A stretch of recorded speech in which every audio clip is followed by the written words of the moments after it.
मजदूरों को आज 250 रुपए देते नरेंद्र मोदी मनरेगा में, 4 जून के बाद 400 रुपए हो जाएगा। और आशा और आंगनवाड़ी की महिला जो है, हम जानते हैं आपको कम पैसा देते हैं नरेंद्र मोदी, आपकी आमदनी 4 जून के बाद दुगनी होने जा रही है।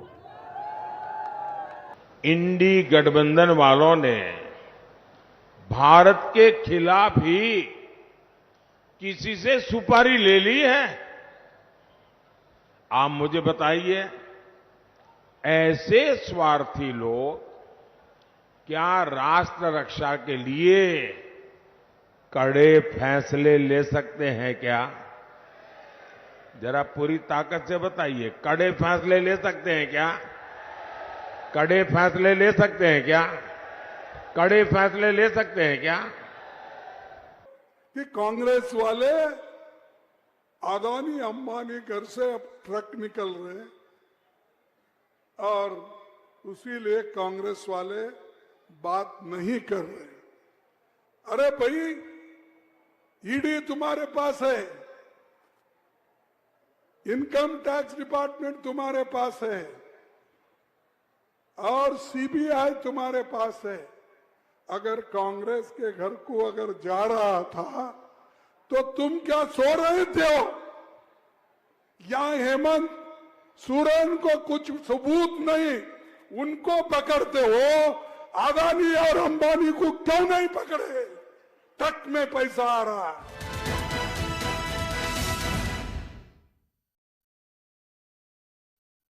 வணக்கம், இது கேள்விக்களம். வாரணாசியில் மோடியும் ரேபரேலியில் ராகுலும் தமது பிரச்சாரத்தை சொந்த தொகுதியிலிருந்து துவங்கி இருக்கிறாங்க.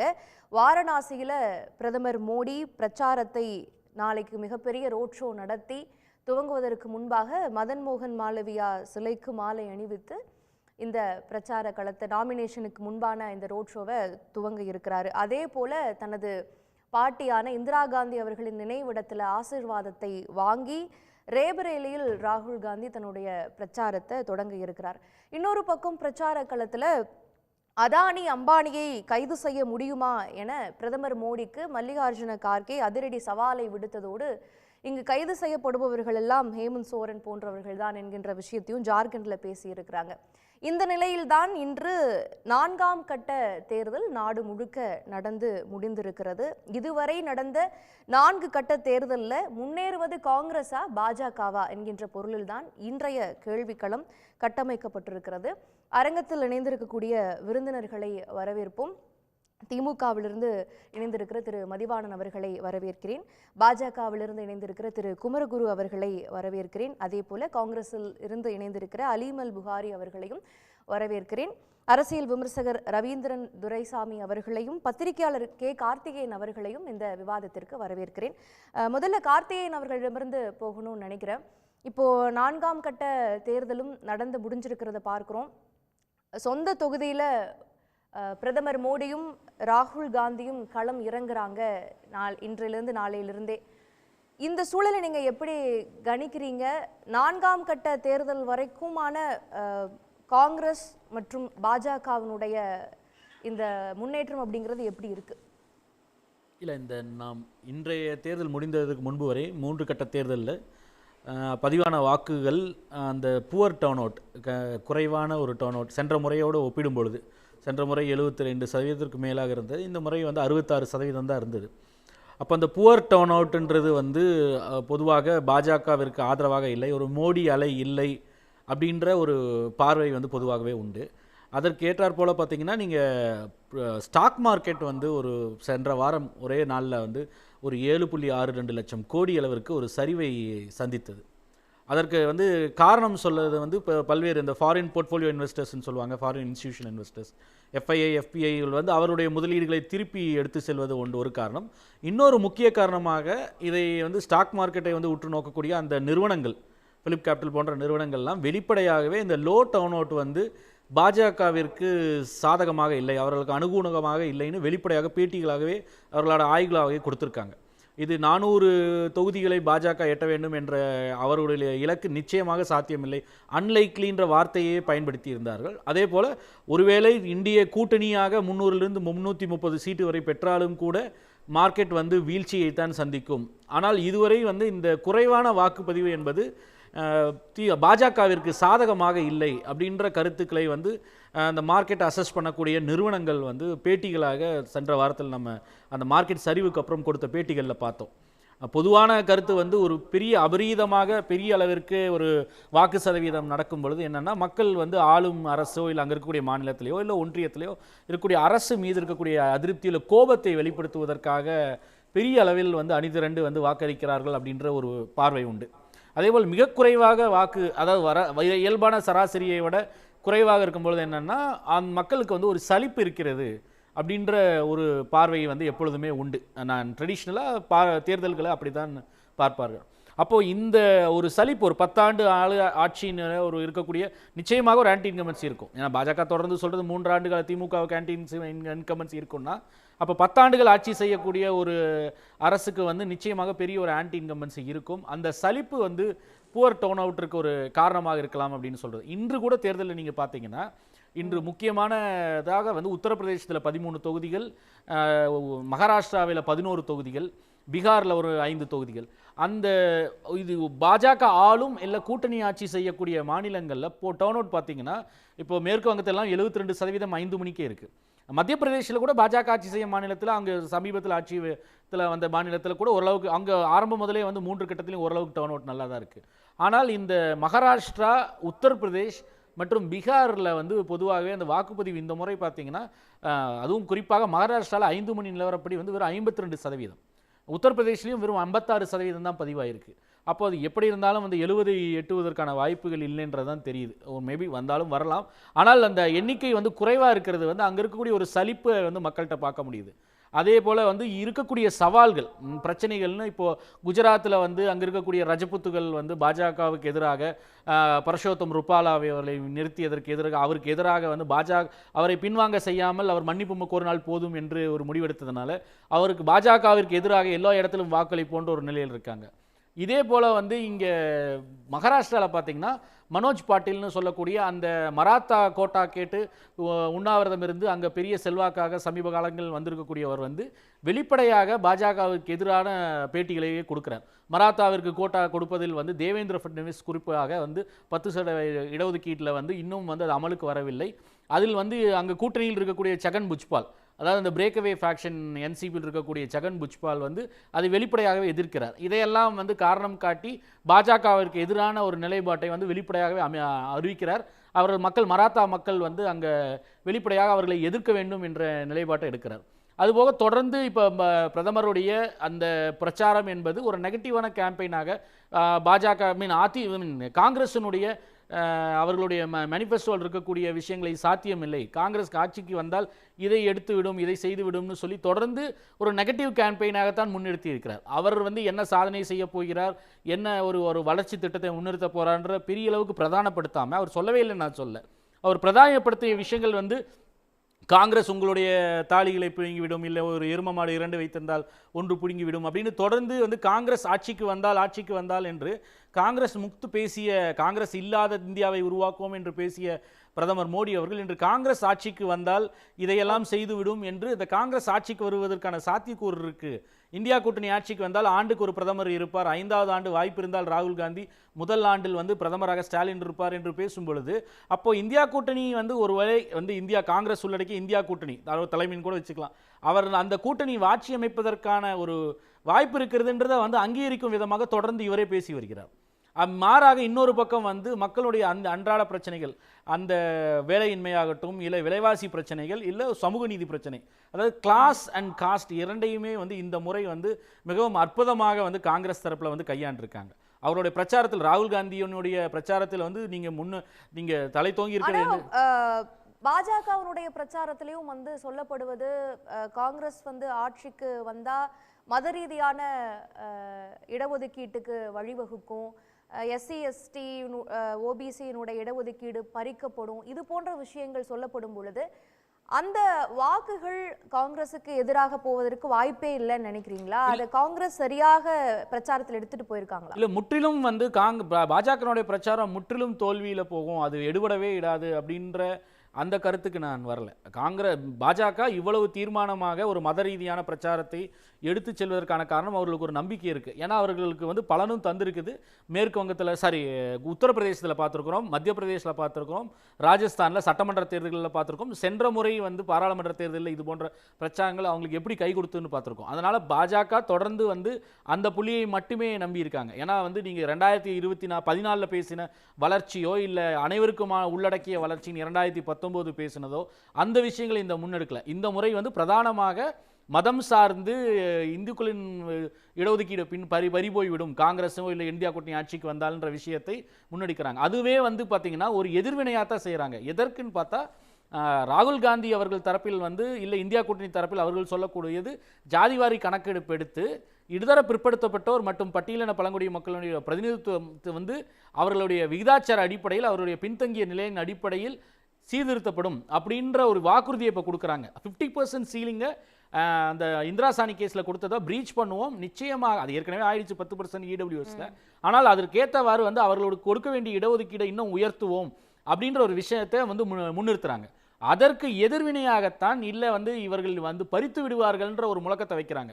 ஆனால் வந்து அது பல்வேறு கட்டங்களில் சிறுபான்மையினர்களுக்கு மட்டும் எடுத்துக் கொடுக்குறோம், இவர்களோட இடஒதுக்கீடு எடுத்து கொடுக்க போகிறார்கள் அப்படின்ற பாஜக சொல்கிற குற்றச்சாட்டு வந்து பல நேரங்கள் அம்பலப்படுத்தப்படுது. அது ஊடகங்களானாலும் சரி, வழக்கமாக பாஜகவுக்கு ஆதரவாக இருக்கக்கூடிய ஊடகங்கள் கூட அந்த வடமாநிலத்தில் அந்த ஒரு சில ஊடகங்கள், அந்த 2 ஊடகங்கள் வந்து குறிப்பாக அந்த ஆதரவான பண்ண ஊடகங்கள் கூட அவ்வாறான வாக்குறுதிகள் கொடுக்கப்படவே இல்லை அப்படின்ற விஷயங்களை வந்து அம்பலப்படுத்தியிருக்காங்க. அப்போ தொடர்ந்து இது போன்ற ஒரு விஷயங்களை வந்து சிறுபான்மையினர்களுக்கு பெரும்பான்மையான இந்துக்களினுடைய இடஒதுக்கீடை எடுத்து கொடுத்து விடுவார்கள்ன்றது மக்கள்கிட்ட வந்து பெரிய அளவுக்கு போய் சேர்ந்திருக்காதுன்னு நான் நினைக்கிறேன்.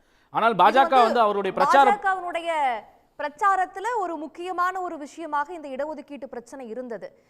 இந்தியா கூட்டணி அமைக்கப்படும் பொழுது இது ஒரு நெல்லிக்காய் மூட்டையை போல அவிழ்ந்து விடும்னு பாஜக பார்த்தது. இன்னைக்கு வந்து தேர்தல் களத்துல மோடி வெர்சஸ் ராகுல் அப்படின்னு மாறி இருக்குது. இப்ப சமீபத்தில் மம்தா பானர்ஜி அவர்கள் பேசும்பொழுது கூட 315 இடங்களை இந்தியா கூட்டணி வெல்லும், 190 195 அளவுக்கு தான் இதுவரைக்கும் பாஜக வெல்லுங்கிற ஒரு கணிப்பு வந்திருக்குது. நான் இந்தியா கூட்டணிக்கான முழு ஆதரவையும் கொடுப்பேன் வெஸ்ட் பெங்கால் இருந்துன்னு மம்தா பானர்ஜி அவர்களும் சொல்றதை பார்க்கிறோம். யாருமே வந்து மோடி வெர்சஸ் ராகுல்னு இந்த தேர்தல் களம் மாறி இருக்கிறதுக்கு இந்தியா கூட்டணி தரப்புல இருந்து யாருமே அதிருப்தி தெரிவிக்கல. இப்ப இந்த இடத்துல ராகுலை வந்து போஸ்ட் பண்ணினது பாஜக தானா, இல்ல இது வந்து ராகுல் மீது வைக்கக்கூடிய குற்றச்சாட்டுகள் அது காங்கிரஸுக்கு எதிராக மாறி இருக்குன்னு பாக்குறீங்களா? இல்லை, மோடி வெர்சஸ் ராகுல் என்ற ஒரு ஒரு விஷயத்தை வந்து கட்டமைக்கணும், ஒரு டிஸ்கோர்ஸை மாற்றணும் என்பது ஆரம்பம் முதலே இல்லை. மோடி வெர்சஸ் யாரோ ஒரு நபர் ஒரு பிரசிடென்ஷியல் ஃபார்ம் ஆஃப் எலெக்ஷனாக கொண்டு போக வேண்டும் அப்படின்றது ஆரம்பம் முதலே வந்து பாஜகனுடைய திட்டம். அவர்கள் ஆரம்பம் முதலே சொல்லி கொண்டிருப்பது மோடி எங்களுக்கு இருக்கிறார், உங்களுடைய பிரதமர் வேட்பாளர் யாருன்னு சொல்லிட்டு இருந்தாங்க. மோடியே அவர் வந்து வருடத்திற்கு ஒரு பிரதமராக இந்தியா கூட்டணிக்கு ஒருவர் இருப்பார்கள், முதல் ஆண்டு ஸ்டாலின், கடைசி ஆண்டு வாய்ப்பு இருந்தால் வந்து ராகுல் காந்தி சொல்லிட்டு இருந்ததை தாண்டி இப்போ வந்து மோடி வெர்சஸ் ராகுல் என்பதை வந்து ரொம்ப தீர்மானமாக ரொம்ப வலுவாக கொண்டு போக நினைக்கிறார்கள். நீங்கள் சொன்னீங்க ஆரம்பத்தில் நெல்லிக்காய் மூட்டைன்னு, அதற்கு நான் முக்கியம்னு நினைக்கிறேன். ஆனால் நீங்கள் ஒரு கட்டத்தில் பேச மாட்டாங்க, சேர்ந்து வந்து இவர்களால் பங்கீடு செய்ய முடியாது, இதெல்லாம் தாண்டி நேற்று வந்து கனௌஜ் 2 நாட்களுக்கு முன்பு கனௌஜ் தொகுதியில் அகிலேஷ் யாதவுக்கு ஆதரவாக ராகுல் காந்தியும் காங்கிரஸை சேர்ந்த ராகுல் காந்தி, ஆம் ஆத்மி கட்சியை சேர்ந்த சஞ்சய் சிங் அண்மையில் வந்து பிணையில் வெளியே வந்தார். 2 பேருமே ரோட் ஷோ வந்து அகிலேஷ் யாதவுக்கு ஆதரவாக கனௌஜ் தொகுதியில் போயிருக்காங்க. அது பாரம்பரியமாக வந்து அகிலேஷ் யாதவ் கட்சியான சமாஜ்வாதி வெற்றி பெற்ற கட்சி, ராம் மனோகர் லோகியாவே 67 வந்து வெற்றி பெற்ற ஒரு தொகுதி அது. அந்த தொகுதியில் வந்து ஆம் ஆத்மி கட்சியும் காங்கிரஸும் இணைந்து அகிலேஷ் யாதவின் சமாஜ்வாதி கட்சிக்கு ஆதரவாக கனௌஜ் தொகுதியில் வந்து இது ரோட் ஷோ போகிறாங்க. அப்போ அந்த கெமிஸ்ட்ரி என்பது, அந்த இணக்கம் என்பது ஃபீல்ட் லெவலில் வந்து நடக்குதுங்க. நீங்கள் 2 பேரும் சந்திக்க மாட்டார்கள். ஆம் ஆத்மி கட்சிக்கும் இல்லை காங்கிரஸும் வந்து தலைவர்கள் கூட்டணி வைத்தாலும் கூட டெல்லியில் சேர்ந்து பயணிப்பாங்களா, உத்தரப்பிரதேசத்தில் பயணிப்பாங்களா அப்படின்னு சொல்லி இருந்த இது நிலை மாறி 2 பேரும் சேர்ந்து சமாஜ்வாதி கட்சிக்காக வந்து ரோட் ஷோ போயிருக்கிறாங்க கனௌஜில். இதை ஒரு பக்கம் பார்க்குறோம். சொல்றீங்க தொடர்ந்து நம்ம இல்ல பேசலாம் இதுல திரு நீங்க கார்த்திகேயன். மம்தா பானர்ஜி பேசிய விஷயத்துக்கு வந்து நீங்க முக்கியமா சொல்லணும். அவர்கள் ஒரு விஷயத்தை சொன்னாங்க, இந்தியா கூட்டணி ஆட்சி அமைக்கும், அதற்கு இங்கு என்னால் செய்ய வேண்டியதை இங்கிருந்து நான் செய்வேன்னு சொல்றாங்க. அப்போ நீங்க அவர்கள் தனித்து போட்டியிட்டாலும் கூட மேற்கு வங்கத்துல அந்த இந்தியா கூட்டணி என்பது இன்டாக்டா இருக்குது, பிளஸ் எண்ணிக்கையிலும் அதே தான் அவங்க முன்னிறுத்துறாங்க. அவர்கள் வந்து நாங்கள் ஒன்றாக இருக்கிறோம், எங்களுக்கு இந்த இலக்கை வந்து 315 என்ற முதல் முறையாக ஒரு நம்பரை வந்து ப்ரப்போஸ் பண்ணியிருக்காங்க மம்தா பானர்ஜி. இதுவரை அவர்கள் சொல்லாது. ராகுல் காந்தி, அகிலேஷ் எல்லாம் 150 சீட்ல பாஜக சுருங்கிவிடும் சொல்லும் பொழுது இவர்கள் 315 இந்தியா கூட்டணி எடுக்கும், பாஜக வந்து 190 முதல் 195 என்ற எண்ணிக்கைன்றது அது அதாவது வந்து ஒரு கட்டத்தில் வந்து இவர்களுக்கு போட்டியே இல்லை, இந்த எலெக்ஷன் ஃபார்மாலிட்டி என்ற நிலை மாறி இந்தியா கூட்டணி வந்து வெற்றி பெறுவதற்கு இல்ல அவர்கள் ஆட்சி அமைப்பதற்கான வாய்ப்பு இருக்கின்ற ஒரு விஷயத்தை, ஒரு பொருளை வந்து கடத்தியிருக்காங்க மக்கள்கிட்ட. அதுல ஒரு பங்கு வந்து மோடி அவர்களுக்கும் உண்டு, ஏன்னா அவரே தொடர்ந்து அதை வந்து வலியுறுத்தி இருக்காரு. ஓகே சார், முக்கியமான நிறைய விஷயங்கள் சொல்லியிருக்கீங்க. திரு குமரகுரு, இன்னும் வந்து பிரச்சாரத்துல டைவர்சிஃபைடா இருந்திருக்கணுமோ பாஜக, குறிப்பிட்டு மதம் சார்ந்து இது போல இடஒதுக்கீடு இது மாதிரி பிரச்சாரத்தை மோடி சுருக்கிட்டாரா? ராகுலை தெரிந்தோ தெரியாமலோ நீங்களே வந்து முன்னிலைப்படுத்தி மோடி வர்சஸ் ராகுல்னு கொண்டுட்டு வந்து நிறுத்திட்டீங்களோ அப்படிங்கிற ஒரு விஷயம் இருக்கு. 2019 இதே மாதிரி பேசும்போது ஒரு நண்பர் கார்த்திகேயன் போன்ற பல ஊடகவியலாளர்கள், பத்திரிகையாளர்கள்லாம் வந்து என்னென்னமோ சொன்னாங்க. இவங்க வந்துட்டாங்க, கன்னியாகுமரி வந்துட்டாரு, அங்கே குஜராத்தில் எல்லாம் போயிடுச்சு, பீகாரில் இது ஆயிடுச்சுன்னு நிறைய ஃபார்முலாஸ்லாம் போட்டாங்க. பெர்முடேஷன்ஸ் காம்பினேஷன்ஸ்னுவாங்களே நிறைய போட்டாங்க. எல்லாம் 2019 ரிசல்ட் வரும்போது இதெல்லாம் எதுவுமே நிற்கல. இவங்கெல்லாம் போடுற கணக்கெல்லாம் இப்போ என்ன சொல்கிறார் கார்த்திகேயன் என்னன்னா, இந்தி கூட்டணி வந்து அப்படி இன்டாக்டாக இருக்கான், சிரிக்காமல் பேசுகிறாரு பாருங்க. அதான் அவர்கிட்ட எனக்கு ரொம்ப பிடிச்சது. ஏன்னா ஒவ்வொரு இடத்துலையும் பார்க்கும்போது யூபியில் இருங்க, அதான் மம்தா சொல்லியிருக்காங்களே, நீங்களே எடுத்து கொடுத்தீங்க. மம்தா இருக்கிற இடத்துல காங்கிரஸ் அதிரஞ்சன் சௌத்ரி என்ன சொன்னார் மட்டும் சொல்லுங்கள். தயவுசெய்து மக்களே, உங்களுக்கு பிடிக்கலன்னா நீங்கள் பிஜேபி கூட ஓட்டு போட்டுருங்க, திரிணாமுல் காங்கிரஸ் ஓட்டு போடாதீங்க. நல்லா இன்டாக்டாக இருக்குங்களா, ரொம்ப டைட்டாக இருக்கா? டெல்லியில் சொல்கிறாரு லவ்லி சிங் என்ன சொல்கிறாருன்னா, இல்லைங்க நீங்கள் அவர் என்ன சொன்னார், ஜெல் ஆகாதுன்னு அவர் சொன்ன வார்த்தையை புரிஞ்சுக்கங்க. தலைவர்கள் ஒன்றா சேர்ந்துட்டாங்க, தொண்டர்கள் ஜெல் ஆகாதுன்னு சொன்னாங்க, இப்போ நல்லா இன்டாக்டாக இருக்குன்னாரு. நான் இன்னொன்று சொல்கிறேன், டெல்லியில் லவ்லி சிங் என்ன சொல்கிறாருன்னா, 2 வருஷத்துக்கு முன்னாடி நாங்கள் போய் ஆம் ஆத்மிக்கு எதிர்த்து ஓட்டு கேட்டோம், இப்போ அவங்களோட சேர்ந்து ஓட்டு கேட்கணுன்றீங்க, திருப்பி 2 வருஷம் பொறுத்து 3 வருஷம் பொறுத்து அவங்களோட எதிர்த்து கேட்கணுன்றீங்க, இது கூட்டணியான்னு சொல்லிட்டு அவர் வெளியில் வராரு. இங்கே ஆனி ராஜா, டி ராஜாவோட ஒய்ஃப் சொல்கிறாங்க, வயநாடுல ராகுல் காந்தி பிரதமர்லாம் போகாதீங்க, ஒரு ஒரு ஒரு எம்பியா இருக்கிறது கூட லாய்க்கு இல்லாத ராகுல் காந்தி அப்படின்னு அங்கே சொல்லிட்டு நேராக யூபி வந்து சொல்கிறாங்க, இல்லை இவர் ஃபியூச்சர் இந்தியா. இது என்ன, யாரை ஏமாத்துறாங்க? இது மக்களுக்கு புரியாதா? நம்ம இங்கே உட்காந்துக்கிட்டு தமிழ்நாட்டில் உட்காந்துக்கிட்டு பத்திரிகையாளர்கள் அங்கே நல்லா இருக்குது, ரோட் ஷோ சூப்பராக இருக்குது, இதனால உள்ளே இருக்கிற கல நிலவரத்தை பாருங்கள். ஏன் அவ்வளோ சொல்கிற மம்தா வந்து என்ன சொல்கிறாங்க, நான் உறுதியாக நிற்பேன் இந்தி கூட்டணி சொன்னாங்கல்ல, ஒரு 5 சீட்டு கொடுக்குறது ஏன் கொடுக்கல? கொடுக்க முடியாது, ஏன்னா கொடுத்தா அந்த தொண்டர்கள் கூட பிரச்சனை வந்துடும். இது என்ன, நான் இந்தி கூட்டணி முதல்ல சொல்லிட்டு இருக்கோம். இதை விட உச்சபட்ச காமெடி ஒன்று இருக்குது. பாண்டிச்சேரியில் 3 இடம் இருக்குது, பாண்டிச்சேரி, ஏனாம், மாஹே. பாண்டிச்சேரியில் எல்லாரும் கூட்டணி, கம்யூனிஸ்ட் காங்கிரஸ்லாம் ஒன்றா, திமுகலாம் ஒன்றா போகிறாங்க. அப்படி ஏனாம் போகிறாங்க, ஏனாமில் போகிற சின்ன பகுதி, ஆந்திராவில் இருக்க பகுதி, அங்கே 3 பேர் ஒன்றா இருக்காங்க. வர்ற வழியில் பார்த்தா 2 பேர் காணோம். ஏன்னா மாஹேயில் வந்து கேரளா, அங்கே கம்யூனிஸ்ட்டும் காங்கிரஸும் தயவுசெய்து ஓட்டு போடாதீங்க, ஒரே கேண்டிடேட்ன்றாங்க. இது போன்ற ஒரு கேலி கூத்தை நல்லா படித்த கார்த்திகேயன் போன்றவர் ஒரு வார்த்தை கூட சொல்லலையே. ஏன் இப்போ மறைக்கிறீங்களா? அப்போ இந்தி கூட்டணியிலே ஒரே தொகுதியில் 3 பகுதியில் 3 விதமான கூட்டணி வருது. இடையூறுக்கு மன்னிக்கணும். நான் வந்து சாரி ஃபார் தி இன்டரப்ஷன். நான் வந்து இவர்களுக்குள்ள கருத்து வேறுபாடு இல்லை, பிரச்சனை இல்லைன்னு நான் சொல்லலை. காங்கிரஸ் வந்து இங்கே கேரளாவில் தனிச்சு நிற்கிறாங்க, மம்தா பானர்ஜி வந்து அங்கேயும் தனிச்சிருக்காங்க. ஏன் பஞ்சாப் நீங்கள் விட்டுட்டீங்க? பஞ்சாபில் காங்கிரஸும் ஆப்பும் வந்து தனித்தனியாக வந்து எதிரில் தான் நிற்கிறாங்க. நான் சொல்வது அவர்கள் கூட்டணியாக இருக்கக்கூடிய அந்த ஒரு 250 தொகுதிகள் இருக்கு இல்லையா, 270-80 தொகுதிகள், அந்த இடத்துல நீங்கள் உத்தரப்பிரதேசத்தை தான் நான் உதாரணம் சொல்கிறேன். ஆம் ஆத்மி கட்சியும் காங்கிரஸாலும் இணைந்து வந்து போய் வந்து சமாஜ்வாதி கட்சிக்கு ஓட்டு கேட்க முடியுது. இன்னைக்கு வந்து அரவிந்த் கெஜ்ரிவால் வந்து காங்கிரஸுக்காக போய் ஓட்டு கேட்கிறார் இல்லையா, அவர் பேசுகிறார்ல, சோரனுக்காக பேசுகிறார், காங்கிரஸுக்காக இந்தியா கூட்டணின்னு பேசுறாருல, அந்த யூனிட்டி தான் சொல்றேன். நீங்க சொல்ல முரண்ன்றது அவங்க ஆரம்பத்திலே ஒத்துக்கிட்டு தானே அந்த கூட்டணியை வந்து கட்டமைச்சிருக்காங்க. இன்று வரைக்கும் அந்த முரண் இல்லை, அந்த முரண் வந்து தலைவர்கள் ஏற்றுக்கலாம், கீழே இருக்கிற தொண்டர்களும் மக்களும் ஏற்றுக்க மாட்டாங்க. கேலி கூத்தா இருக்குது. இங்கங்கே இவங்கெல்லாம் ஒன்றா சேர்ந்து ஒரு ஆட்சி அமைப்பாங்களான்னும் போது அங்கே வந்து ஒரு ஸ்திரத்தன்மை இல்லைன்னு சொல்லுவாங்க. இன்னொன்று அவர் சொல்லும் போது அங்கே ஒரு கார்கே சொன்னார், இந்த மாதிரி ஹேமந்த் சோரன் தான் உள்ளே போடுவீங்க, மற்றவங்களாம் உள்ளே போட மாட்டீங்கன்னு. கெஜ்ரிவாலை உள்ளே போட்டதுக்கு உண்டான கம்ப்ளைண்ட் கொடுத்தது யாருங்க? இல்ல, பிரதமரே தானே சொல்றாரு, அம்பானி அதானி கிட்ட இருந்து டெம்போ கணக்குல வந்து கருப்பு பணத்தை வாங்கி இருக்கீங்க, அதனாலதான் இப்ப பேச மாட்டேங்கிறீங்க. சொல்ற வார்த்தை அனுப்பிச்சிருக்கீங்க அப்படிலாம் சொல்லலைங்க. 5 வருஷமா என்ன திட்டினீங்கல்ல, நான் அம்பானியோட ஃப்ரெண்டு அதானியோட ஃப்ரெண்டுன்னு பணம் வாங்கிட்டு பேசுறோன்னு. இப்போ கொஞ்ச நாளா நீங்க பேசாம இருக்கீங்களே, அவர்கிட்ட இருந்து பணம் வாங்கிட்டீங்களா? கட்டுக்கட்டா லாரியில வர பணம் வந்துச்சா? அது வந்து ஒரு ரெக்டோரிக்கா, அது எப்படி ஒரு பிரதமர் பேச முடியும்? ஏன்னா ஆட்சி உங்க கையில இருக்கு. அப்ப என்ன ஆட்டோமேட்டிக்கா என்ன நீங்க क्वेश्चन முதல்ல நீங்க என்ன நீங்க கேட்டாரு? வந்து கருப்பு பணத்தை ஒழிக்க முடியாதா? உங்க கிட்ட ஈடி இல்லையா? உங்க கிட்ட என்ன ஒரு என்ன பணம் வாங்கிட்டீங்களா கத்தியா அப்படின்னு சொன்னா கருப்பு பணம் எடுத்து கொடுத்தாங்க அர்த்தமா? ஏன் இப்ப அமைதியா இருக்கீங்கன்னு கேக்குறாரு. இத்தனை நாளா பேசுனீங்க, இப்ப ஏன் அமைதியா இருக்கீங்க? ரைட்டா? தால் மே காலா ஹே அப்படின்னாரு பிரதமர். என்ன சொன்னாருன்னா, தால் மே காலா ஹே, இதுல கருப்பு இருக்கு, இது கன்ஃபார்ம், நீங்க வாங்கிட்டீங்க. அவருடைய ஸ்டேட்மெண்ட் என்பது வெறுமனே ஒரு கேள்வி எழுப்பக்கூடிய ஸ்டேட்மெண்ட் ஆகும், சந்தேகத்தை கிளப்பக்கூடிய ஸ்டேட்மெண்டா இருந்தாலும் பரவாயில்ல. அவர் ஏன் இப்ப பேசாம இருக்கீங்க, இவரை உள்ள தள்ளுங்கன்றாரு. நான் ரொம்ப சிம்பிளா சொல்றாங்க. அன்னைக்கு இவரு கெஜ்ரிவால் வெளியில வரும்போது காங்கிரஸ் எல்லாம் வந்து நீதி கிடைத்த வெற்றி, தர்மத்துக்கு கிடைத்த வெற்றினாங்க. அவர் கெஜ்ரிவால் உள்ள போனதுக்கு காரணமே யாருன்னு கேட்டா காங்கிரஸ்காரர் கொடுத்த கம்ப்ளைண்ட் தான். அப்புறம் இவரு சொல்றாரு, ராகுல் காந்தி சொல்றாரு கேரளால, ஏன் மதுபான கொள்கையில வந்து எல்லாரும் அரெஸ்ட் பண்ணீங்களே, அதுல ஒன் ஆஃப் தி அக்யூஸ்ட் யாரு? பினராயி விஜயன். ஏன் அவர் கூட பி டீம் ஃபார்ம் பண்ணிட்டீங்களா பிஜேபின்னு கேட்கிறாரு. நீங்க இதெல்லாம் மக்கள் பார்த்துட்டு இருக்காங்க. பினராயி விஜயன் அங்க அரெஸ்ட் பண்ணணுமா, இங்க கெஜ்ரிவாலை வந்து இடைக்கால ஜாமீன் கொடுத்தா வெற்றியா?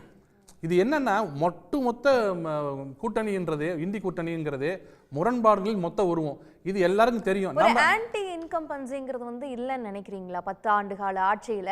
அப்ப அதையும் நீங்க ஃபேஸ் பண்ணணும். இன்னொரு பக்கம் வந்து ராகுல் எதிர் மையமாக ஸ்ட்ரென்தன் ஆகிட்டே இருக்கிறார் அப்படின்றப்ப இன்னும் பிரச்சாரம் வலுவா இருக்கும். இந்திய வரலாறுலயே பாருங்க, தொடர்ந்து 3 முறை இவர்தான் பிரதமர்னு சொல்லி பார்க்கிற தேர்தல் இது.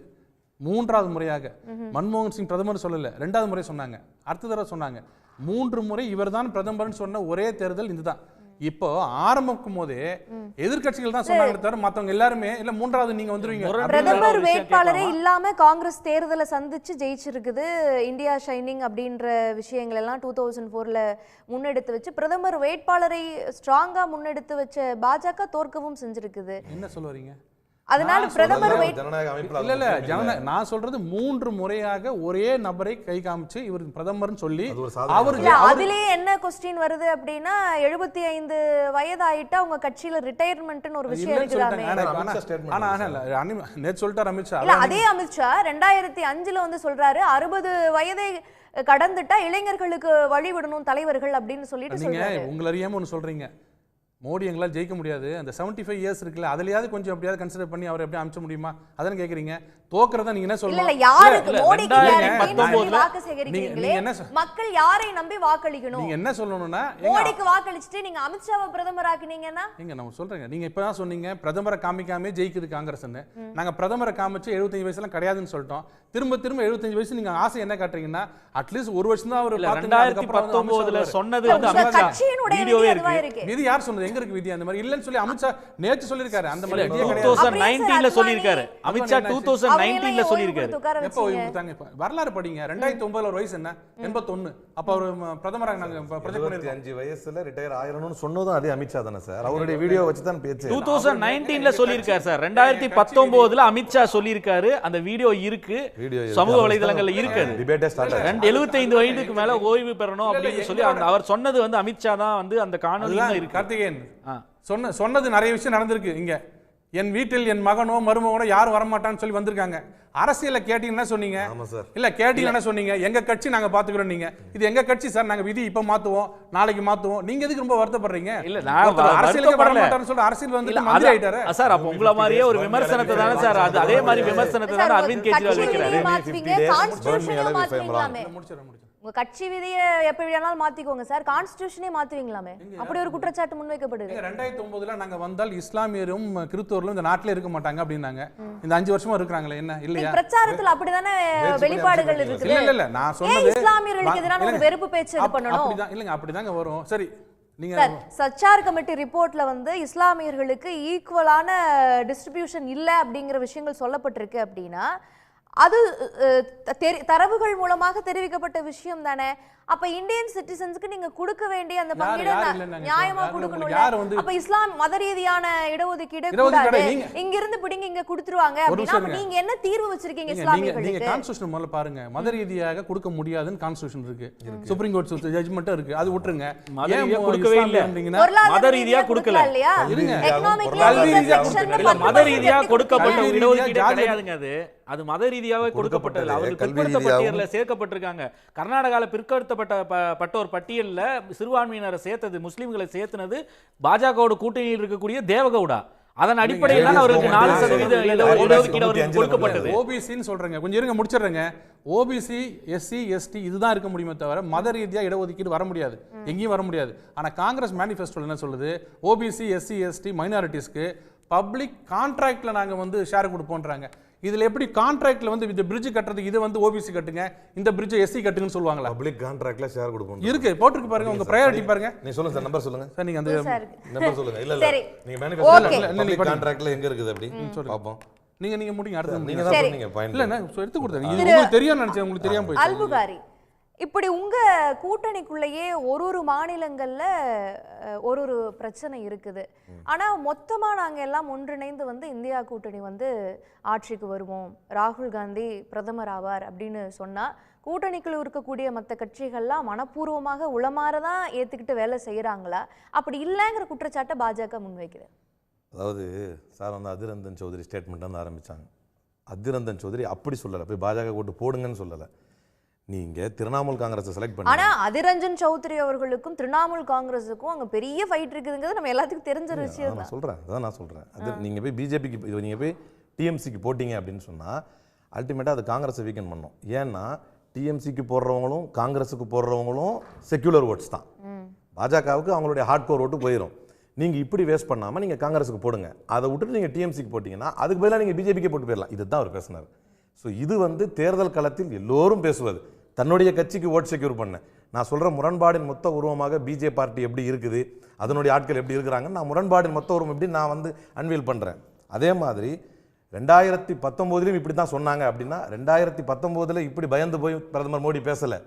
2019 புல்வாமா தாக்குதல் நடத்தினதுக்கு பதிலடி கொடுங்க, எனக்கு ஓட்டு போடுங்கன்னாரு. 2014 கருப்பு பணத்தெல்லாம் நான் கொண்டு வந்துருவேன், எனக்கு ஓட்டு போடுங்க, இந்தியாவே மொத்தமா வெள்ளையடிச்சு சூப்பர் ஆக்கிறேன்னு சொன்னாரு. கருப்பு பணமே இல்லாம ஆக்கி விட்டுருவேன், எந்த இடத்துலையும் ஊழலே இருக்காது, எனக்கு ஓட்டு போடுங்கன்னு சொன்னாரு. 2024 தான் முதன்முறையாக ஒரு உலகின் மிகப்பெரிய ஜனநாயக நாட்டின் பிரதமர் என்ன சொல்கிறார் என்றால், மக்களே காங்கிரசுடைய மேனிஃபெஸ்டோல இப்படி இருக்குதுன்னு முதலில் ஒரு பொய்யை சொல்லிவிட்டு, பொய் என்று நான் சொல்லவில்லை, அது எரோனியஸ் டெலிபரேட்லி மிஸ்இன்டர்பிரட்டட் என்று தி ஹிந்து சொல்கிறது. ஒரு பொய்யை சொல்லிவிட்டு கூடுதலாக இந்தியாவில் மிகப்பெரிய ஒரு சிறுபான்மையினமாக வாழக்கூடியவர்களை பார்த்து இன்ஃபில்ட்ரேட்டர்ஸ் குஸ்பைட்டோ என்கிறார்.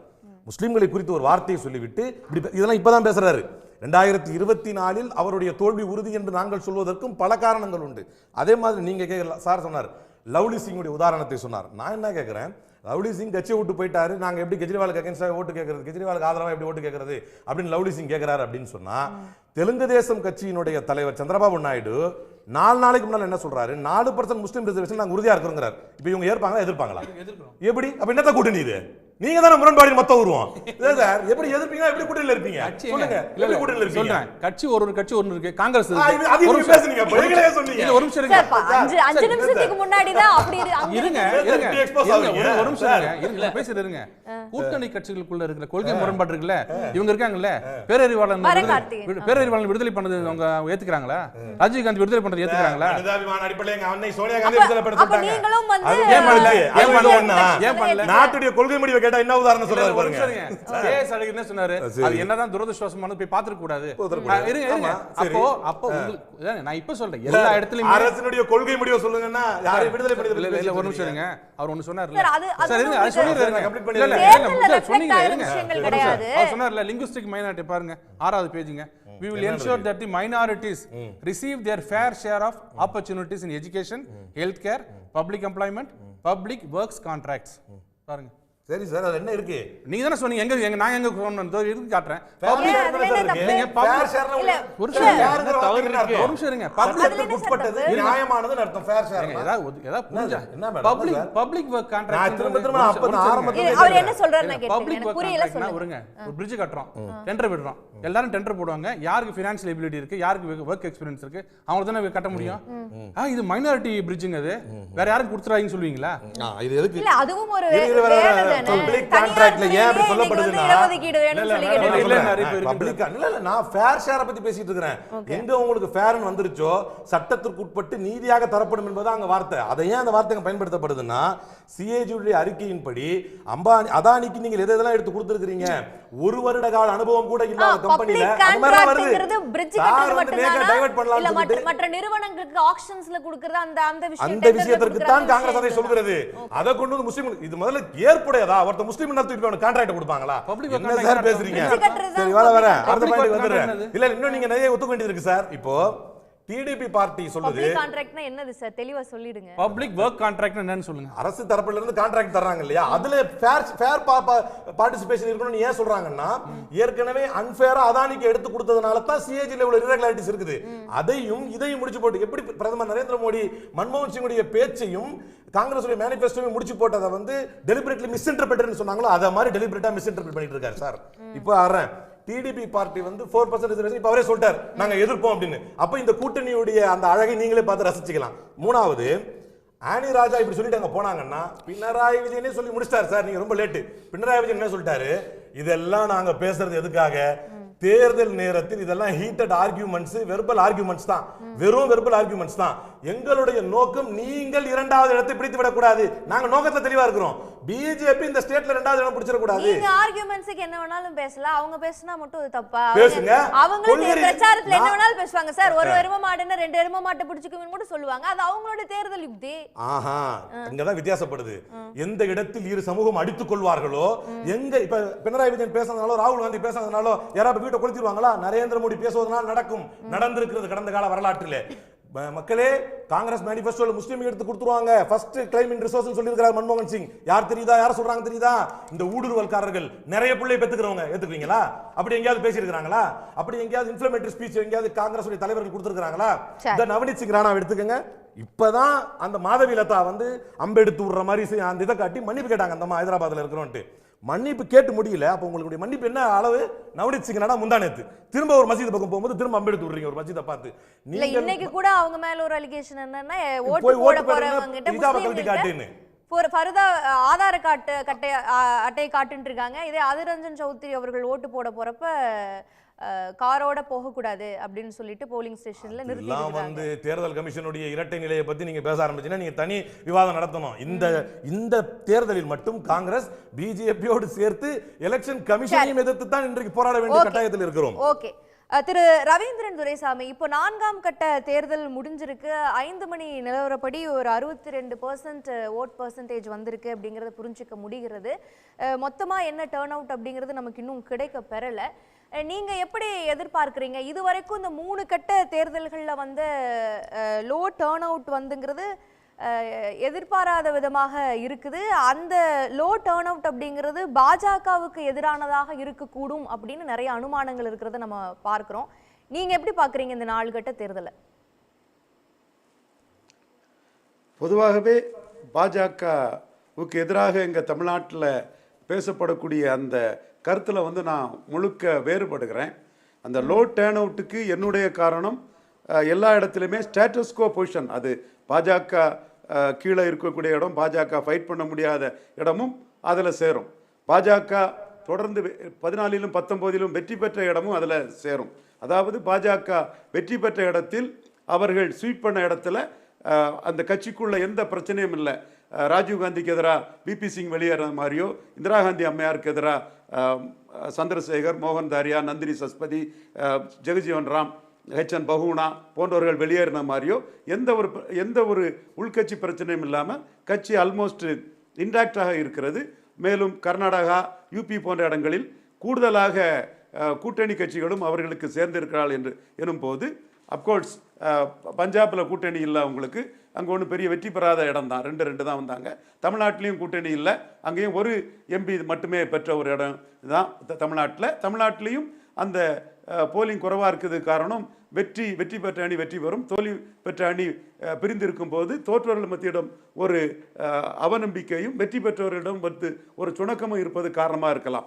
இதே அளவுகோலை பாஜக வெற்றி பெற்று எதிரணி இப்போ உத்தரப்பிரதேசம் எடுத்துக்கொண்டீர்கள் என்றால் பலமான ஒரு கூட்டணி 2019ஆம் ஆண்டு இருந்தது. அந்த கூட்டணி வந்து இப்பொழுது பகுஜன் சமாஜ் பார்ட்டி தனியாக போய்விட்டார்கள். RLD சரண் சிங்ஜியோட கிராண்ட்சன் ஜெயந்த் சௌத்ரி அவர் அகிலேஷ் யாதவ் கூட்டணியிலிருந்து பாஜக கூட்டணி போயிருக்கிறார்கள். அகிலேஷ் யாதவோடு காங்கிரஸ் சேர்ந்திருக்கிறார்கள். காங்கிரஸின் பலம் உத்தரப்பிரதேசத்தில் நம்ம எல்லோருக்குமே தெரியும். பகுஜன் சமாஜ் பலத்தை விட மிகவும் குறைந்த ஒரு பலமுள்ள கட்சி தான். அப்பொழுது பிரேமா பேசி அங்கே போட்டி நடக்கும் போதே பாஜக ஒரு பலமான கூட்டணியோடு முன்னை விட ஒரு 10 சீட்டு அதிகம் வெற்றி பெறுவாங்க என்ற ஒரு நம்பிக்கை அரித்மெட்டிக்கலி கொடுக்கக்கூடிய அளவுக்கு பாஜக இருக்கிறார்கள். எதிரணி அகிலேஷ் யாதவ் காங்கிரஸ் அணி இஷ்யூ பேஸ்டா நான் மறுக்க வரல. அவர் கார்த்திகேயன் சொன்ன மாதிரி ஜாதிவாரி கணக்கெடுப்பு இடஒதுக்கீடு 50% மேலே மிகலாம். இப்பொழுதே 59 இருக்குது. என்னால் ஆன் பாலிசி அவங்க அதை சொல்கிறாங்க. இப்படிப்பட்ட இஷ்யூவை எடுத்து அவங்க நிற்கிறாங்கங்கிற அந்த ஒரு இஷ்யூ பேஸ்டு ஒரு சப்போர்ட்டை தான் எதிர்பார்க்க முடியுமே தவிர பார்ட்டி இன்டாக்டாக இருக்குது, அலையன்ஸ் கூடியிருக்கு. அவங்களும் ஒன்லி பிரைம் மினிஸ்டர் கேண்டிடேட் மோடிங்கிறத முன்னிறுத்துறாங்க, ஸ்டேபிள் கவர்மெண்ட்ங்கிறதையும் அவங்க முன்னிறுத்துறாங்க.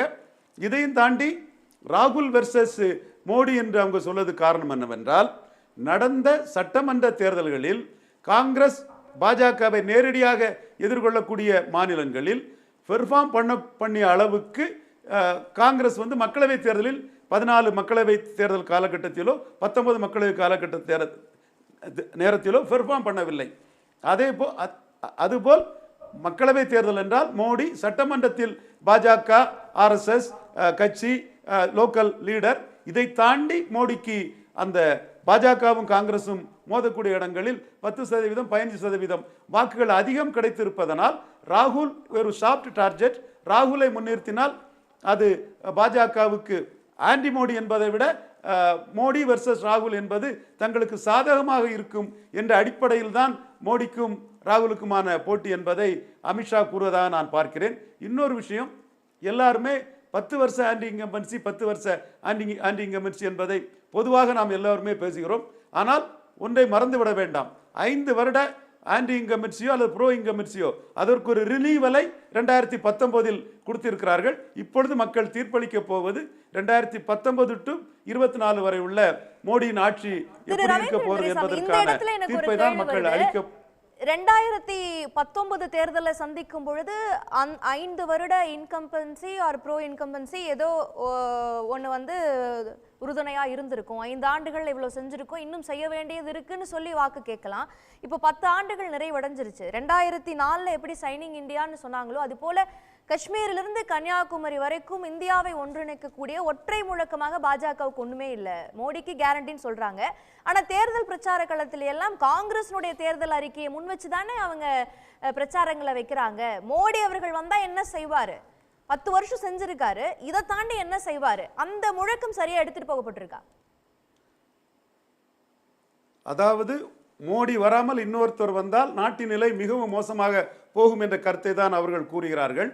இதில் நீங்கள் இந்தியா ஷைனிங் என்ற இடத்துல தோத்தாங்கன்னு சொல்லும்போது அதில் நமக்கு தமிழ்நாட்டிலே திமுக தலைவர் கலைஞர் கருணாநிதி, டாக்டர் ராமதாஸ் அவர்கள், வைகோ அவர்கள் வந்து என்டிஏ விட்டு வெளியேறினார்கள். ஆந்திராவை எடுத்துக்கொண்டால் இவர் சந்திரசேகர் ராவ் தெலுங்கானா ராஷ்டிரிய சமிதி அவர் என்டிஏயில் இருந்து வெளியேறி காங்கிரசுடன் கூட்டணி வைத்துக் கொண்டார். பீகாரை எடுத்துக்கொண்டால் குஜராத் பிரச்சனைக்காக இவர் ராம்விலாஸ் பாஸ்வான் வெளியேறி காங்கிரசுடன் கூட்டணி வைத்துக் கொண்டார். மேலும் 1999ஆம் ஆண்டு பிரிந்து நின்ற சோனியா காந்தியும் சரத்பவாரும் மகாராஷ்டிராவில் ஒன்றிணைந்து கொண்டார்கள். அதுபோல் இமாச்சல் பிரதேஷ் காங்கிரஸ் என்ற சுக்ராமின் கட்சி என்டிஏயில் இருந்தவர்கள் காங்கிரஸிலே தங்களை மெர்ஜ் பண்ணி கொண்டார்கள். இப்படி வாஜ்பாயோட என்டிஏ கூட்டணியை இழந்ததனால்தான் 2004ஆம் ஆண்டு தோல்வி தழுவினார்கள்.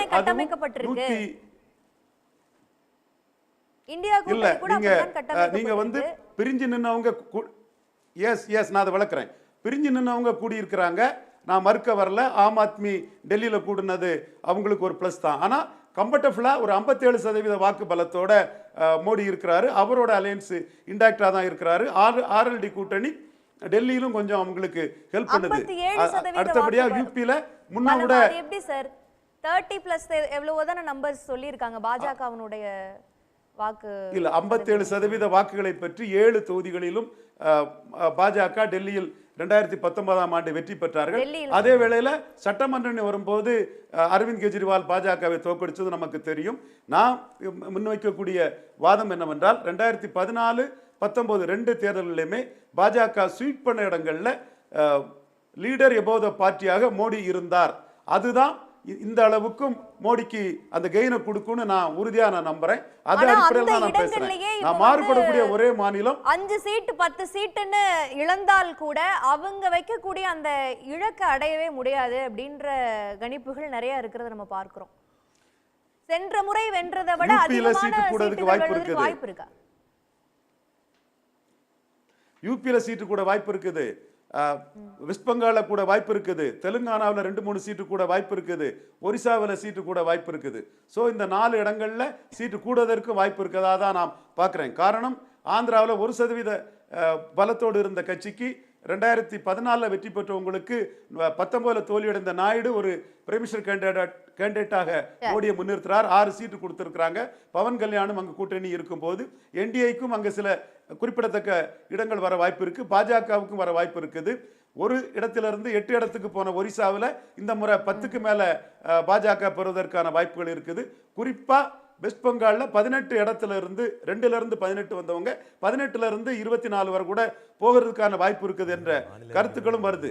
ஆக பாஜகவுக்கும் சில மாநிலங்களில் இடங்கள் அதிகரிக்கும் என்ற கருத்து இருக்குது.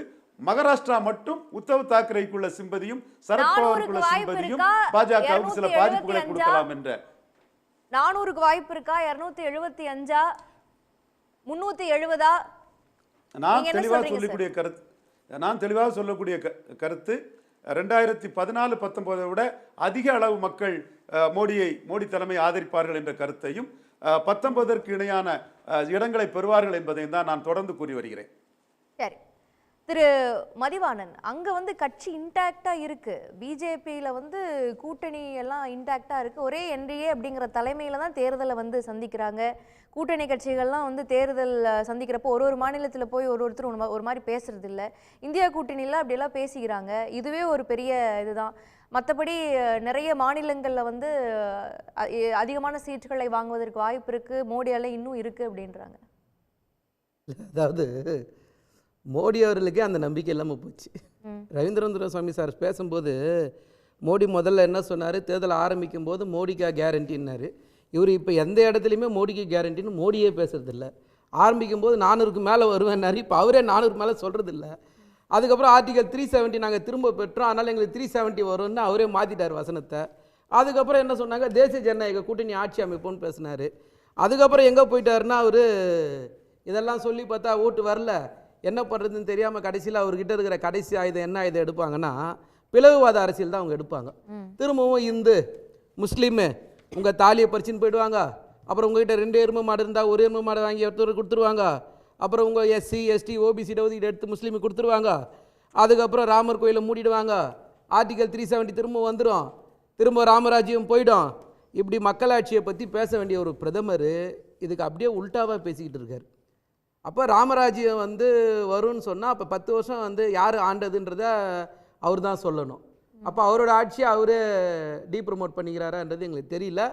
அதுக்கு பிஜேபி நண்பர் அடுத்த சுற்றில் பதில் சொன்னால் நல்லாயிருக்கும். அதே மாதிரி ஒரு பிரதமர் 10 வருஷம் ஆட்சியில் இருந்துட்டு அவர் என்ன பேசியிருக்கணும், நாங்கள் இந்த 10 வருஷத்தில் கல்வி இவ்வளோ பேர் கொடுத்துருக்கோம், சுகாதாரத்தை இவ்வளோ கட்டமைச்சிருக்கோம், வேலைவாய்ப்பை இவ்வளோ உருவாக்கியிருக்கோம், இந்த தேச ஒற்றுமைக்காக பாடுபட்டிருக்கோம், இந்த எல்லையை பாதுகாத்திருக்கோம், இந்த நாட்டில் அதெல்லாம் தான் பேசுறோம். அதையெல்லாம் விட்டுட்டு இதை மட்டும் நீங்க கட் பண்ணி சொல்றீங்கன்றாங்க அந்த தரப்புல இருந்து. எங்க பேசுறாரு, அப்புறம் இதையும் வெளியில வரப்போகுது. அப்போ அதை பத்தி பேசுனா பாதிக்க வாக்காளர்கள் பத்தி மத்தியில் வந்து நீங்க பிளவுவாத அரசியல் தானே பேசுறீங்க. மணிப்பூரை பத்தி எத்தனை இடத்துல பேசினாரு, அவரை சொல்ல சொல்லுங்க, ஞாபகம் இருந்தா. இல்லை விலைவாசி கட்டுப்பாட்டை பற்றி எங்கேயாவது பேசினாரா சொல்ல சொல்லுங்க பார்ப்போம். நான் வந்த விலைவாசி கட்டுப்படுத்திட்டுன்னு பேச சொல்லுங்க பார்ப்போம். ஏதாவது தன்னாட்சி அமைப்புகள்லாம் நாங்கள் வந்ததுக்கு அப்புறம் தான் சிறப்பாக செயல்படுது, சிபிஐ ED இன்கம் டேக்ஸு கட்சி பாகுபாடு இல்லாமல் எல்லாரையும் நாங்கள் வந்து சமமாக நடத்துகிறோன்னு சொல்ல சொல்லுங்கள் பார்ப்போம். எல்லாருக்கும் சரி பண்ணுன்னு மாநில உரிமையை பற்றி பேச சொல்லுங்கள், ஊழல் ஒழிப்பை பற்றி பேச சொல்லுங்கள். யார் வேணான்னு சொன்னா?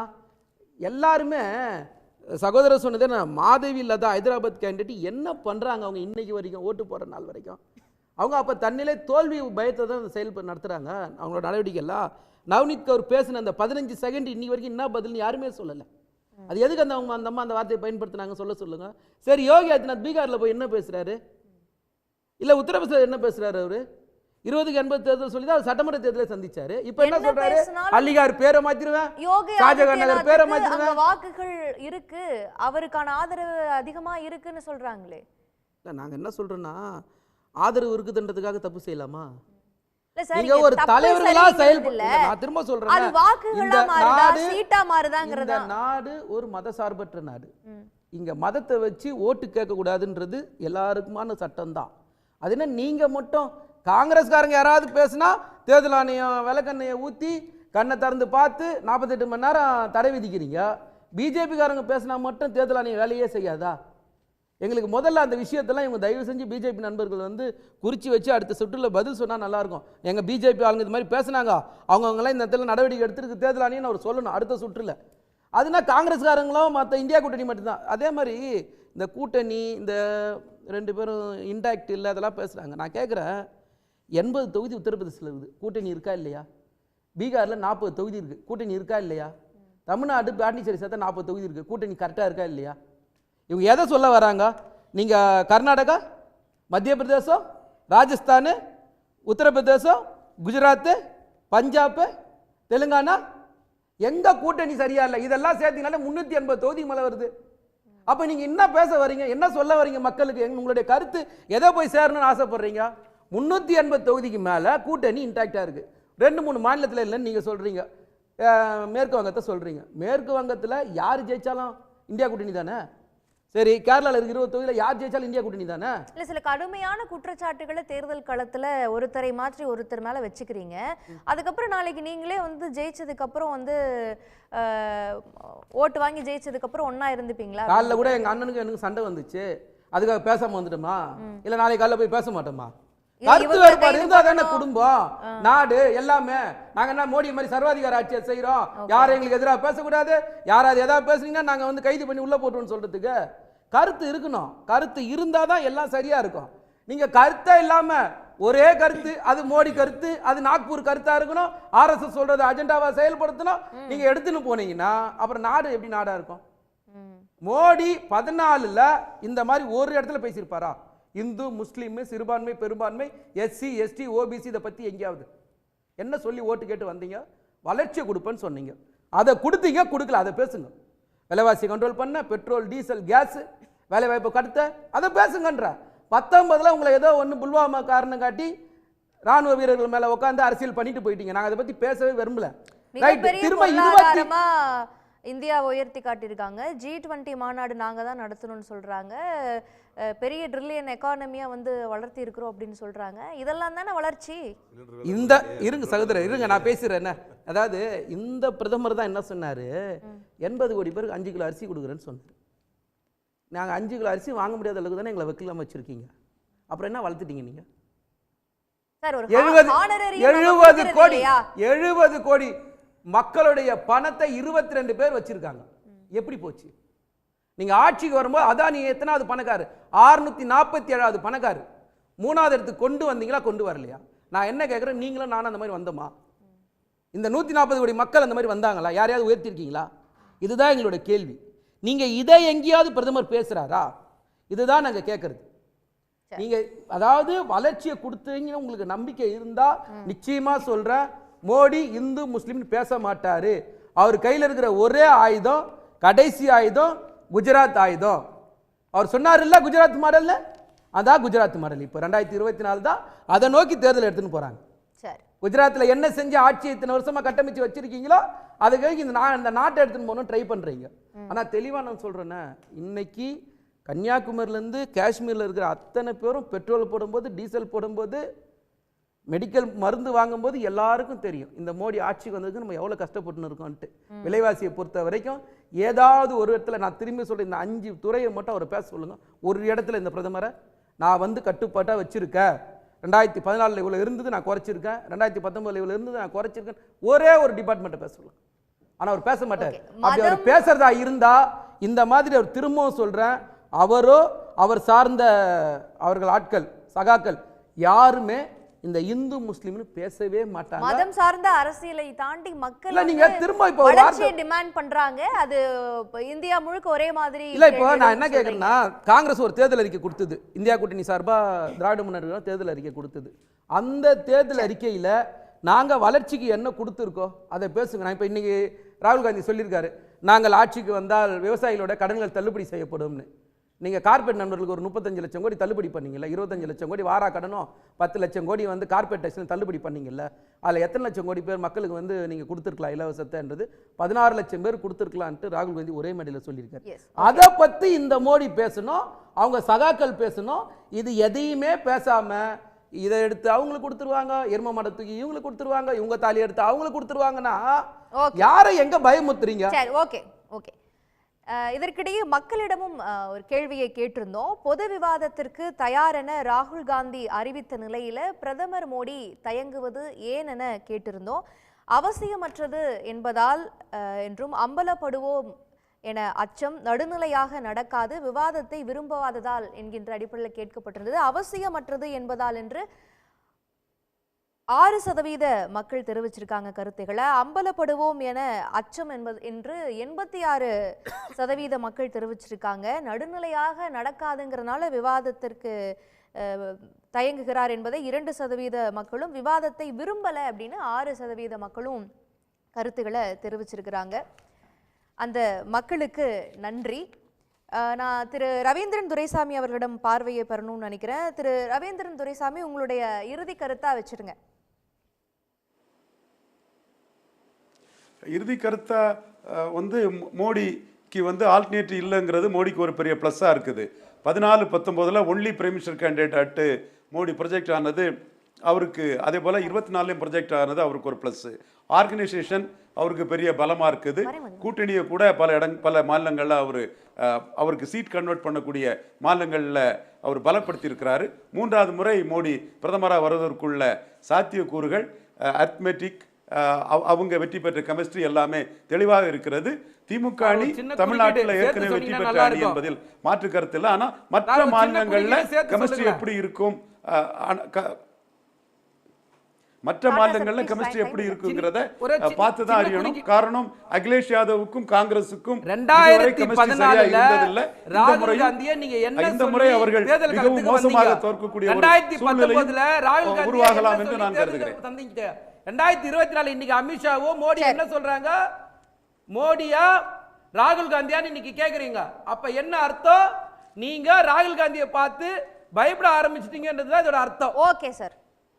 ராகுல் காந்தி பிளஸ் நினைக்கிறாங்க. ராகுல் காந்தி மோடிக்கு எதிராக பிட்ச் பண்றது பிளஸ் நினைக்கிறாங்க மணிவண்ணன். சரி, ஓகே. இது உங்களுடைய இறுதி கருத்தா நான் எடுத்துக்கிறேன். திரு அல்புகாரி, உங்களுடைய இறுதி கருத்து. அதாவது இப்போ சார் ரவீந்திரன் துரைசாமி சார் சொன்னார், ராகுல் காந்தி பிட்ச் பண்ணுறதே ப்ளஸ்ன்னு எடுத்துக்கிறாங்க. அப்போ ஹேமந்த் சோரன் என்னவா எடுத்துக்கிறாங்க, அரவிந்த் கெஜ்ரிவால் என்னவா எடுத்துக்கிறாங்க? இன்றைக்கு ஹேமந்த் சோரனுடைய வழக்கிலே மரியாதைக்குரிய மூத்த வழக்கறிஞர் கபில் சிபல் வந்து ரொம்ப அழகாக சொல்லியிருக்கிறாங்க. நான் அந்த லேண்டோடைய பொசிஷன்லேயும் இல்லை, என்னுடைய ஸ்டேட்மெண்ட் அதில் ரெக்கார்ட் பண்ணவும் இல்லை அப்படின்னு சொல்லி. ஹேமந்த் சோரனுக்கு இந்த வழக்கில் சம்பந்தமே இல்லை என்பதை தெளிவாக சொல்லியிருக்கிறார். பிப்ரவரியில் போட்ட வழக்குக்கு ஏப்ரல் வரைக்கும் தீர்ப்பு தராமல் உயர்நீதிமன்றத்தில் இழுத்தடித்திருக்கிறார் என்பதையும் சொல்லியிருக்கிறார். ஹேமந்த் சோரன் மீது என்ன பயம், அரவிந்த் கெஜ்ரிவால் மீது என்ன பயம், ஏன் கூட்டணி தலைவர்களை கொண்டு போய் சிறையில் அடைக்க வேண்டும்? ஒன்று, கிளாஸ் பட் நாட் லீஸ்ட், நாங்களாவது கூட்டணி வைக்கிறோம், நீங்கள் அடுத்த கட்சியில் இருக்கும் அஜித் பவாரையும் அடுத்த கட்சியில் இருக்கும் ஹிமந்தா பிஸ்வா சர்மாவையும் அவருடைய ஊழல்களை காட்டி மிரட்டி கட்சியிலே சேர்த்துக்கிறீங்களே, அது என்ன மாதிரியான கூட்டணி என்பதை விளக்க வேண்டும். திரு கார்த்திகேயன், உங்களுடைய இறுதி கருத்து சார். தொடர்ந்து வந்து முரண் பற்றி ஆரம்பத்திலேருந்தே சொல்லிக்கிட்டு இருந்தார். இன்று மோடி அவர்கள் பேசக்கூடிய பேச்சுக்கு சிராக் பாஸ்வான் லோக் ஜனசக்தி பார்ட்டி அதில் எங்களுக்கு உடன்பாடு இல்லை, அது வெளிப்படையாகவே என்டிஏ கிட்ட எங்கள் தலைமைக்கு நாங்கள் சொல்லிட்டோம், எங்களுக்கு அதில் உடன்பாடு இல்லை, நாங்கள் இஷ்யூ பேஸ்டு அலையன்ஸ் தான் வச்சுருக்கிறோம் பிஜேபியோடுன்னு சிராக் பாஸ்வான் பேட்டியை கொடுத்துருக்கார். அப்போ அந்த முரண் வந்து பீகாரில் எடுபடுமா படாதா? அப்போ அதையும் வந்து மக்கள் பார்ப்பாங்களா மாட்டாங்களா? தேவகவுடா அவருக்கு வந்து இந்த இஸ்லாமியர்களுடைய இடஒதுக்கீடு எடுத்து வந்து நாங்கள் கொடுத்தது சரின்னு சொல்லி பசவராஜ் பொம்மை கொடுத்த அந்த ஆர்டரை வந்து ஸ்டே பண்ணி வச்சிருக்கல உச்சநீதிமன்றம், அதில் தேவகவுடாவுக்கு உடன்பாடு கிடையாது.